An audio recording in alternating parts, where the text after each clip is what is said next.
Hello, this is Lady Boulay, and I hope you're having a great day. Thank you for your support. Thank you for subscribing to the channel. Thank you for your thumbs up, for your comments, and thank you for sharing the videos.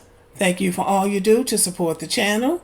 And yes, we are commanded to love one another, whether we want to or not, or whether we agree with each other or not. Well, this picture came across my MSN on the internet, and I had to ponder it for a minute. It's a beautiful picture of two, some of y'all would call them grifters to our culture, and they have been able to ride the wave all the way up to the highest echelons of the American government. President Barack Obama and now presidential nominee Kamala Harris. And the only thing that came to my mind was they understand our agency better than we do. Some people call him a Kenyan, some people call her an Indian, but they are both clinging to black. They are both clinging to our identity because Kenyans don't have any agency in the United States, and neither do Indians. But we do. And it's agency that was built on blood, sweat, tears, suffering, but also our gifts, our contributions to the culture, going to the Olympics and winning all of those medals, making the United States look good, inventions. Everything that we do goes into making this country great. So that is our agency, and we've been here from the beginning, at the very foundation. We were here before it was named the United States of America. So this is our agency. So I took the liberty of looking up agency so I could share that with you so you can understand exactly what I'm talking about. Your agency is your independent capability. One's agency is one's independent capability or ability to act on one's will. This ability is affected by the cognitive belief structure which one has formed through one's experiences and the perceptions held by the society and the individual of the structures and circumstances of the environment one is in and the position one is born into. So see, we were born into this. We were born into this. Nobody else was born into what we were born into. A lot went before us, but we were born into it, and now we are the beneficiaries of what our ancestors did, which was quite remarkable. Now, one of the main reasons that we have not been able to utilize our agency to its fullest extent, and this is my opinion, is because we don't have any leadership. We're not organized, and we just don't have leadership. We don't have anybody that can speak for us that the majority of us would agree with, because everybody wants to be the leader. Everybody can't be the leader. And the leader has to be somebody that is respected. Dr. Martin Luther King was respected. Booker T. Washington was respected. Colin Powell was respected. Charles Q. Brown, General Charles Q. Brown that I was talking about the other day, is respected. But you just can't get somebody that they're going to be, they got a big following on the internet. Now they're going to go and try to speak to somebody and they don't even know how the laws work. That person is not going to be respected, and we won't get anywhere using somebody like that. I'm sorry, it just has to be somebody with credibility. And we're not really going to get what we want out of this country until we do come together as a group, have some form of leadership. Now, if we had a governing body, they could get something done, because there would be a few things that they will have to put in place. Set priorities and list the things that are most urgent in the Black American community. Reparations is a goal, but there are other things that we need as well.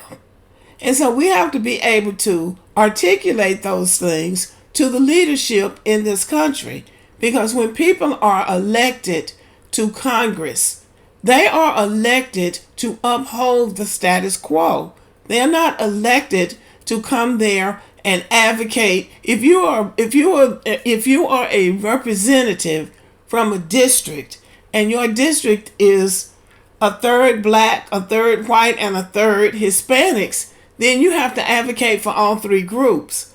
But if we had our own separate group, then we could have a meeting before the meeting, determine what our priorities are, and then present those to our representative. And that is how you get legislation passed. That is how you get things done. Now, I know it's popular now to beat up on Dr. Martin Luther King and talk about what he didn't do and what he did do and how terrible it was, but he got legislation passed. This country is run by a rule of law. You have to get legislation passed.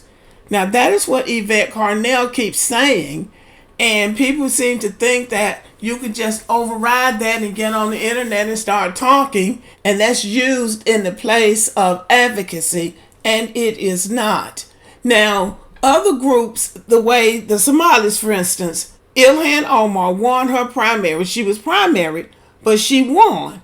And the Somali people said, we don't like her, but we're going to vote for her because she's all we've got.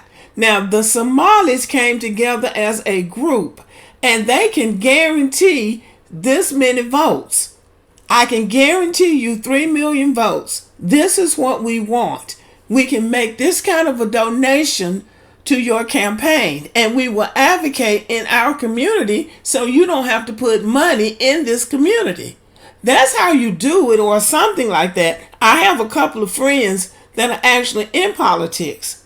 So that's how you do it. You don't do it by just talking. You have to do something. You have to have leadership.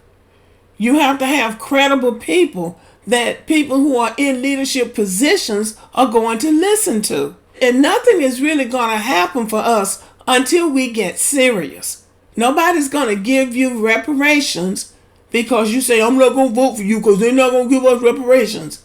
See, these slavers and colonizers got together and decided they weren't going to give any reparations for slavery. So the issue has been pushed. And I'm going to give Yvette Carnell credit for it, because when I came on the internet in 2017, Yvette Carnell was at that board writing and talking, and she was the one that was talking about reparations. A lot of these people that are talking about reparations now, they're so big on reparations, they were talking about black women. They were demeaning and degrading black women. And I just found it hilarious that now they've become so politically astute, they seem to think. Back to President Obama and Kamala. They weren't born into it. They weren't born into the system that we were born into. So they don't have the anxiety. They don't have the urgency that we have. So they can play the game that the Democrats or the Republicans play, because they don't have any skin in the game. They don't have a dog in the fight, and they don't have any agency. But since we don't use our agency, they use it. They come onto our square. They ingratiate themselves to us. President Obama married an ADOS woman. They stake a claim to our identity. They're black now. They were something else before now, but now they're black. But when we get serious, we are going to build our leadership from the ground up. We will begin to groom a candidate for presidency from our lineage. I still think the military is the way to go, because they are respected. But you need to be educated, like President Obama and Kamala. And if you don't have military experience, then you need to build a political portfolio. You build a reputation for networking and knowing how to get along with people. So these are just some very simple steps that you need if you want to be taken seriously as a politician.